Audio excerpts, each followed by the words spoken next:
ভারতীয় উপমহাদেশে ইসলাম প্রচারের শুরু থেকেই নানা সাধক সুদূর আরব থেকে এসে এখানে ইসলাম প্রচারে আত্মোৎসর্গ করেছেন। তেমনি এক সাধক ও ধর্মপ্রচারক হযরত বাবা আদম। বাংলাদেশের মুন্সিগঞ্জে রয়েছে বাবা আদমের স্মৃতি বিজড়িত একটি মসজিদ, বাবা আদম মসজিদ নামে যা পরিচিত। বর্তমান মুন্সিগঞ্জ তৎকালে বিক্রমপুর নামে পরিচিত ছিল। প্রাচীন ভারতবর্ষের ইতিহাসে বিক্রমপুর অতি গুরুত্বপূর্ণ একটি স্থান। বিক্রমপুর ছিল প্রাচীন বাংলার রাজধানী। বাবা আদম মসজিদটি তৎকালীন বিক্রমপুর, বর্তমান মুন্সিগঞ্জ জেলার সদর উপজেলার দরগাবাড়ি গ্রামে অবস্থিত একটি প্রত্নতান্ত্রিক স্থাপনা। বিক্রমপুরের ইতিহাস প্রসিদ্ধ রামপালের গ্রামের নিকটস্থ কাজী কসবা গ্রামে সুলতানি আমলের একটি ৬ গম্বুজ বিশিষ্ট মসজিদ। এর গজ কয়েক পূর্বে আছে একটি মাজার। মাজারটি ২৫ ফুট বাহু বিশিষ্ট বর্গাকার আয়তনের ইটের তৈরি মঞ্চের উপর একটি পাকা সমাধি বিশেষ। বিক্রমপুরে অবস্থিত প্রাচীন ঐতিহ্যবাহী এই মসজিদটিতে রয়েছে ৬টি গম্বুজ। উত্তর দক্ষিণে বিস্তারিত ভিত্তি এলাকা দৈর্ঘ্যে ৪৩ ফুট এবং প্রস্থে ৩৬ ফুট। এর দেয়াল ইটে নির্মিত, যা প্রায় ৪ ফুট প্রশস্ত। ইটের আকার ১০ ইঞ্চি, ৭ ইঞ্চি, ৬ ইঞ্চি ও ৫ ইঞ্চি। এগুলো লাল পোড়ামাটির ইট। সম্মুখভাগে ৩টি খিলান আকৃতির প্রবেশপথ রয়েছে, যার মাঝেরটি বর্তমানে ব্যবহৃত হয়। অভ্যন্তরভাগে পশ্চিম দেয়ালে ৩টি মেহরাব রয়েছে, আর পূর্ব দেয়ালে রয়েছে আরবি লিপিতে উৎকীর্ণ একটি শিলাফলক। মসজিদটি আয়তাকার ভিত্তিক ভূমির উপর প্রতিষ্ঠিত। উত্তর দক্ষিণে এর আয়তন ৪৩ ফুট এবং পূর্ব পশ্চিমে ৩৬ ফুট। ৪ কোণায় ৪টি অষ্টকোণাকৃতির বুরুজ বা মিনার রয়েছে। মিনার ছাদের কার্নিশের উপরে ওঠেনি। মিনারের ধাপে ধাপে মনোরম বলয়াকারের স্ফীত রেখায় অলঙ্করণের কাজ আছে। পশ্চিম দেয়ালে ৩টি অর্ধবৃত্তাকার অবতল মেহরাব। কেন্দ্রীয় মেহরাবের পেছন দিকের দেয়াল বাইরের দিকে উদ্গত। সামনের দেয়ালের ধনুক আকৃতির খিলান বিশিষ্ট ৩টি প্রবেশপথে আয়তকার নির্মিত যেসব ফ্রেম আছে, তার শীর্ষ দেশে অতি সুন্দর কারুকাজ আছে। প্রধান প্রবেশপথের দুই পাশে গভীর সমতল কুলুঙ্গি। উপরিভাগ সুন্দরভাবে খাঁজ কাটা। ঝুলন্ত শিকল ও ঘণ্টার অলঙ্করণ রয়েছে। মসজিদে কোনো বারান্দা নেই। অভ্যন্তরভাগে আছে গ্রানাইট পাথরে নির্মিত ২টি স্তম্ভ। অভ্যন্তরভাগ ২টি স্তম্ভের সাহায্যে পূর্ব পশ্চিমে ২ সারিতে এবং উত্তর দক্ষিণে ৩ সারিতে বিভক্ত। স্তম্ভ ২টি মাঝ থেকে ৪ ফুট পর্যন্ত অষ্টকোণাকৃতির এবং এরপর ১৬ কোণাকৃতির। এই ২টি স্তম্ভ এবং চারপাশের দেয়ালের উপর মসজিদের অর্ধবৃত্তাকার ছোট ছোট গম্বুজ ৬টি স্থাপিত। গম্বুজ ও মসজিদের অভ্যন্তরভাগের মতোই পূর্ব পশ্চিমে ২ এবং উত্তর দক্ষিণে ৩ সারিতে বিভক্ত। প্রধান মেহরাবটি এবং দুই পাশের ২ মেহরাব ও পাশের দেয়াল লতাপাতা, জ্যামিতিক নকশা ও গোলাপ ফুল, ঝুলন্ত প্রদীপ ও শিকল প্রভৃতি অত্যন্ত সুন্দর পোড়ামাটির চিত্রফলক দিয়ে অলঙ্কৃত।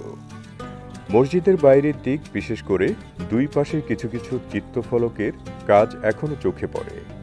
একসময় মানত হাসিলের জন্য হিন্দু মুসলিম উভয় সম্প্রদায়ের মহিলাদের দ্বারা এই মসজিদের স্তম্ভ ২টি সিন্দুরানুলিপ্ত হয়ে রক্তবর্ণ ধারণ করেছিল। আমাদের আলোচ্য এই মসজিদটি দরগাবাড়ির মসজিদ বা বাবা আদমের মসজিদ এবং মাজারটি বাবা আদমের দরগা নামে পরিচিত। বাবা আদম সম্পর্কে বিক্রমপুরে বহু জনশ্রুতি প্রচলিত রয়েছে, তবে জনশ্রুতিগুলোর সবই বাবা আদম ও বল্লাল সেনের যুদ্ধ সম্পর্কিত। জনশ্রুতিতে জানা যায়, বিক্রমপুরের মহাপরাক্রমশালী রাজা বল্লাল সেন ছিলেন ঘোরতান্ত্রিক। তিনি ধর্মীয় অসহিষ্ণুতার বশবর্তী হয়ে মসজিদগুলোকে মন্দিরে পরিণত করেন এবং বিক্রমপুরে গরু জবাই ও আজান দিয়ে নামাজ পড়া নিষিদ্ধ করেন। রামপালের নিকটস্থ আবদুল্লাপুর গ্রামের কানাইচং মাঠের জৈনক মুসলমান তার পুত্রের জন্ম উপলক্ষে অতি সংগোপনে গরু জবাই করেন, কিন্তু দুর্ভাগ্যক্রমে একটি চিল ছোঁ মেরে এক টুকরো মাংস নিয়ে বল্লাল সেনের রাজপ্রাসাদের আঙ্গিনায় ফেলে। ফলে বল্লাল সেন অত্যন্ত ক্রুদ্ধ হয়ে গোহত্যাকে খুঁজে বের করার জন্য গুপ্তচর নিয়োগ করেন। বল্লালী নির্যাতনের ভয়ে উক্ত গোহত্যাকারী বিক্রমপুর থেকে পালিয়ে গিয়ে মক্কায় হাজির হন। তখন মক্কায় বাবা আদম নামক এক ধর্মান্ধ জবরদস্ত ফকির ছিলেন। উক্ত ব্যক্তি বল্লালী নির্যাতনের প্রতিকারের জন্য বাবা আদমের শরণাপন্ন হন। পুত্রলীগ বল্লাল কর্তৃক মুসলিম নির্যাতনের কাহিনী দরবেশকে আদপান্ত বলেন। বিক্রমপুরে বল্লাল রাজার অধীনতা থেকে তাদেরকে উদ্ধার করবেন এই উদ্দেশ্যে তিনি নিমেষে ৭,০০০ সৈন্য সংগ্রহ করেন এবং এই সৈন্যবাহিনী নিয়ে তিনি মক্কা থেকে বিক্রমপুর অভিমুখে দীর্ঘ যাত্রা শুরু করেন।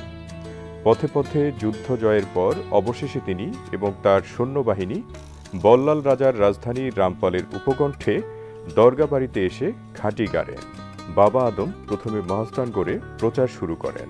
খানকায়ে কাদেরিয়া স্থাপন করে ইসলাম পরবর্তীতে নানা ঘটনার প্রেক্ষিতে বাবা আদম মহাস্থানগড় হতে বিক্রমপুরে আসেন এবং এখানকার রাজা বল্লাল সেনের সাথে ধর্মযুদ্ধে অবতীর্ণ হন।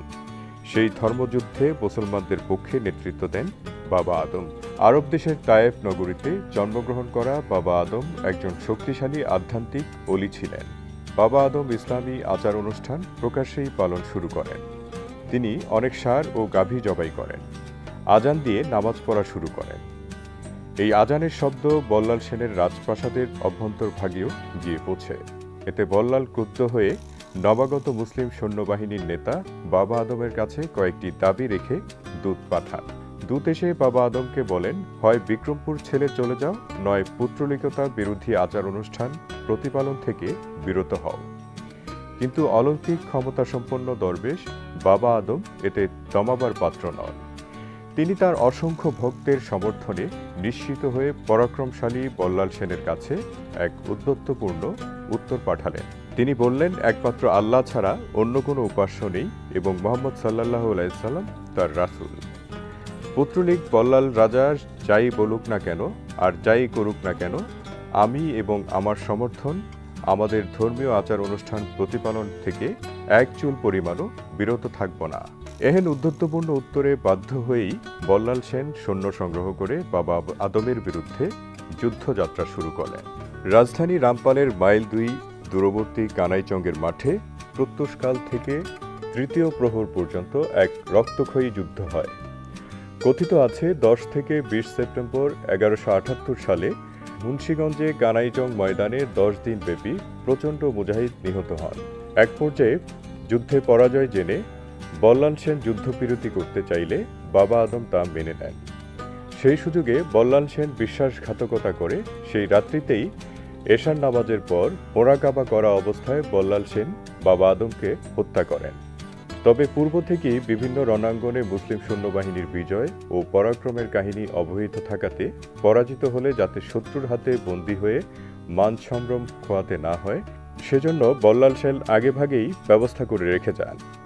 তিনি সাথে করে একটি কবুতর নিয়ে যান এবং বলে যান যে পায়রাটি একা রাজপুরীতে ফিরে এলে রানী এবং রাজপরিবারের অপরাপর সদস্যগণ যেন মনে করেন যে রাজা যুদ্ধে পরাজিত ও নিহত হয়েছেন, আর তারাও জাতি ধর্ম রক্ষার জন্য অমনি জ্বলন্ত অগ্নিকুণ্ডে আত্মবিসর্জন দেন।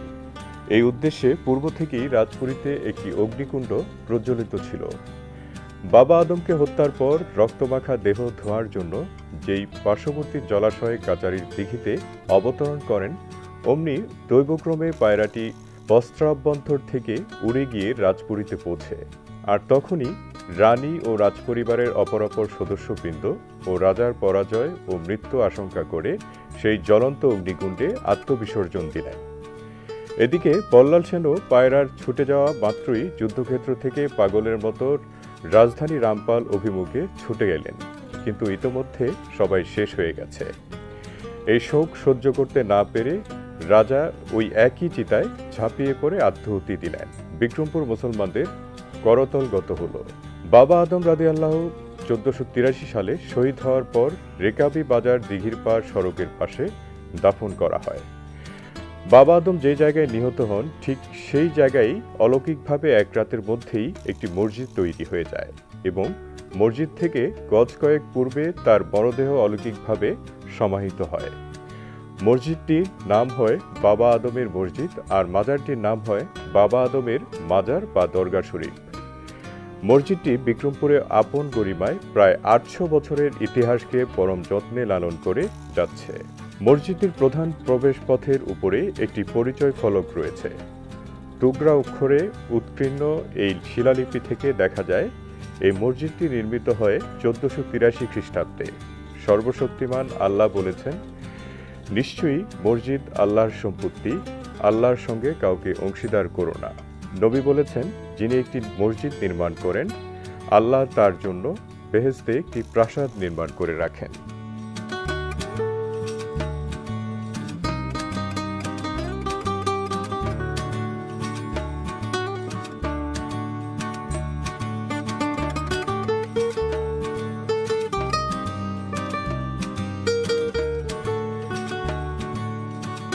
সড়কপথে ঢাকা থেকে মুন্সিগঞ্জের দূরত্ব মাত্র 23 কিলোমিটার। তবে এই মাজারে আসার জন্য আরও 5 কিলোমিটার ভিতরে আসতে হবে। ঢাকা হতে সকালে এসে বাজার জিয়ারত ও মসজিদ দর্শন করে বিকেলেই ঢাকায় ফিরে আসা যাবে। সড়কপথে যেতে কষ্ট হবে না, তবে নৌপথে গেলে সময়ও বাঁচবে এবং যানজট এড়িয়ে নদীপথের সৌন্দর্য অবগাহন করে স্বাচ্ছন্দ্যের সাথে পৌঁছানো যাবে। সদরঘাট থেকে মুন্সিগঞ্জগামী লঞ্চে 2 ঘন্টার মধ্যেই পৌঁছে যাওয়া যাবে মুন্সিগঞ্জ লঞ্চ ঘাটে। মুন্সিগঞ্জ সদর উপজেলা হতে রিকশায় দরগাবাড়ি হযরত বাবা আদম শহীদ রাদিয়াল্লাহু তাআলা আনহু এর মাজার সংলগ্ন মসজিদে যাওয়া যায়।